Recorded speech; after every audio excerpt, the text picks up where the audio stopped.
Today we're talking about eddy currents, which is little tiny circles of electricity, basically electrons moving around in circles when metals move by magnets, or when magnets move by metals, either way. It's a special little interaction of magnetism, and it's pretty cool because it takes energy to cause anything to move.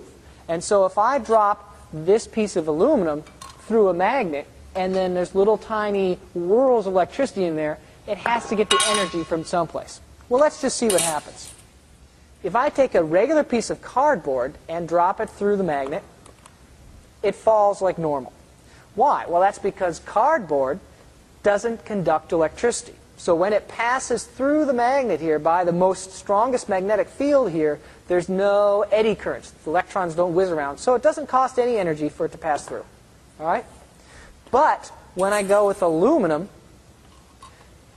it falls very slowly because aluminum conducts electricity.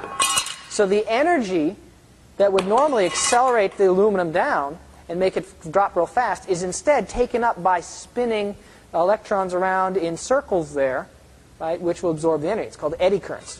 You can see that more visibly if I take something like this, piece of aluminum with some strips in it, cut out, so there's not as much eddy currents going on in there. They're very small, I mean, so they still go on, but you'll watch it fall slowly at first, but then fast whenever it goes past the striped regions, like so.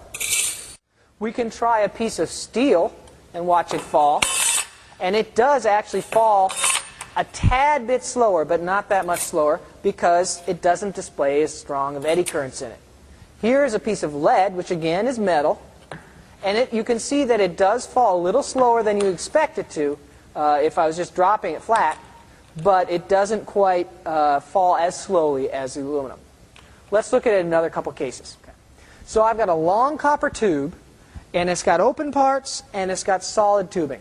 Copper is a conductor, so it's going to have these eddy currents appear in them. And then I have these two projectiles. All right? And one is going to have no magnet in it, and so when I drop it, it's going to fall straight on down to the floor. And this one has a magnet in it, so when I put it in the tube, as it moves by the copper, it's going to create little eddy currents, and it will go slower as you fall down. So we have an example of the bullet without any magnet in it, and it falls right through. And then we have another example of the bullet with a magnet in it, and it falls slowly, slowly, slowly, goes fast, and then falls slowly again. And it's speeding up because that hole in the tube has less copper, so fewer eddy currents. I've got a piece of special green paper, and this paper will display a magnetic field behind it. So when I move a magnet behind it, you can almost see the magnet moving back there. So when I wrap this around the copper tube, I can prove to you that it's falling fast up here, slow inside here, sorry, and faster when it falls to the bottom. Here we go. There it went. There it went. There it went. Grand finale. It's nothing new. It's, again, eddy currents and slowing down of things that conduct as they pass through a magnet. But it looks impressive. Come on. What I've got is two giant coils of wire. These are going to create really strong electromagnets in here. I have an aluminum disc on a nice pendulum, and it's just going to pivot like that, back and forth. Pendulums just keep going back and forth like that. They don't stop. However, when I send electricity through these coils, I make huge, big old electromagnets, and then we'll have a magnetic field there. What's going to happen to aluminum? It should stop. So here it goes. Let's try it out. We got it rocking just nice. Send in electricity.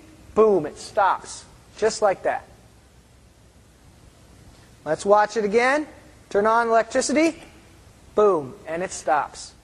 So we learned today that articles, metals that conduct electricity, when they pass by a magnetic field, will have currents of electricity induced in them, and that will take energy. So it takes energy to push them past the magnetic field. So the cool thing you can do then is all kinds of cool stuff. You could use this, if this were an amusement park ride and you were going along really fast, you could just turn on the brakes and bring everybody to a nice smooth halt. So until next time, enjoy magnetic braking.